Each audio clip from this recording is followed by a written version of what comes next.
ಆ, ಈ ಹೊರಗಡೆ ಎಲ್ಲ ಒಂದು ಡಿಸ್ಕಷನ್ ಆಗ್ತಿದೆ. ಏನು ಅಂತಂದ್ರೆ ಧ್ರುವಂತಿಗೆ ಯಾರ್ಯಾರು ಕ್ಲೋಸ್ ಇರ್ತಾರೋ ಅವರೆಲ್ಲ ಮನೆಯಿಂದ ಹೊರಗೆ ಬರ್ತಾರೆ ಅಂತ. ಎಕ್ಸಾಂಪಲ್ ಫಸ್ಟ್ ಮಲ್ಲಮ್ಮ ಅವ್ರು ಬಂದ್ರು, ನೆಕ್ಸ್ಟ್ ಇವಾಗ ಚಂದ್ರಪ್ರಭಾ ಬಂದ್ರು, ನೆಕ್ಸ್ಟ್ ಧ್ರುವಂತಿಗೆ ಯಾರು ಕ್ಲೋಸ್ ಆಗ್ತಾರೋ ಅವ್ರ ಮನೆಯಿಂದ ಹೊರಗೆ ಬರ್ತಾರೆ ಅಂತ. ನಿಜನಾ ಅದು?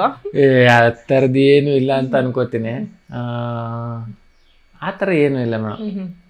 ಅಂದರೆ ಅವರು ಏನು ಅಂದರೆ ತುಂಬ ಡೀಪಾಗಿ ಹೊಂಟೋಗ್ಬಿಡ್ತದೆ ಧ್ರುವಂತರ. ಏನು ಅಂದರೆ ಇಷ್ಟು ಊಟ ಆಯ್ತಾ ಅಂತ ಕೇಳ್ತೀನಿ ಅಂತ ತಿಳ್ಕೊಳ್ಳಿ. ಊಟ ಆಯ್ತು ಅನ್ನೋದು ಅಷ್ಟೇ ಉತ್ತರ. ಇಲ್ಲಾಂದ್ರೆ ಇಲ್ಲ, ನಾನು ಊಟ ಯಾಕೆ ಮಾಡಿಲ್ಲ, ನಾನು ಮಲಗಿದ್ದೆ, ಎದ್ದದ್ ಲೇಟು, ಹಿಂಗ್ ಮಾಡಿ ಹಂಗ್ ಮಾಡಿ ಒಂದ್ ವರ್ಡ್ಗೆ 1 hour ಹೇಳ್ತಾರೆ. ಅದು ಎಲ್ರಿಗೂ ಹೆಗ್ಗಾಗ್ತದೆ ಅಂದ್ರೆ ಒಂಥರ ಡ್ರಿಲ್ಲಿಂಗ್ ಮಿಷಿನ್ ತರ ಅಂತ ಅನಿಸ್ತದೆ. ಅದಕ್ಕೆ ಗಿಲ್ಲಿಯರ್ಗು ಡ್ರಿಲ್ಲಿಂಗ್ ಮಿಷಿನ್ ಅಂತ ಕರೀತಾರೆ.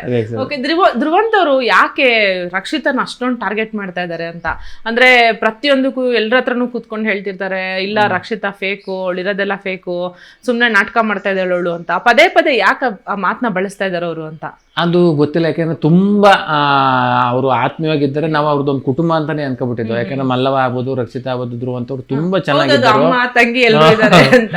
ಅಮ್ಮ ತಂಗಿ ತಮ್ಮ ಅನ್ನೋ ತರದಲ್ಲಿ ಅಷ್ಟು ಕ್ಲೋಸ್ ಆಗಿದ್ವು. ಆಮೇಲೆ ಇದ್ದಕ್ಕಿದ್ದಂಗೆ ಯಾಕೆ ಹಂಗ ಆದ್ರು ಅಂತ ನಾವು ಕೇಳಕ್ ಹೋಗೋದಿಲ್ಲ. ಯಾಕಂದ್ರೆ ಎಲ್ಲರೂ ಬರೀ ಅವ್ರವ್ರ ಬಗ್ಗೆನೇ ಕೇಳ್ತಾ ಕುಂತ್ಕೊಂಡ್ರೆ ನಾವು ಬಂದಿರೋದು ಏನಕ್ಕೆ ಅನ್ನೋ ತರದಲ್ಲಿ ನಾವೇನು ಕೇಳಕ್ ಹೋಗೋದಿಲ್ಲ.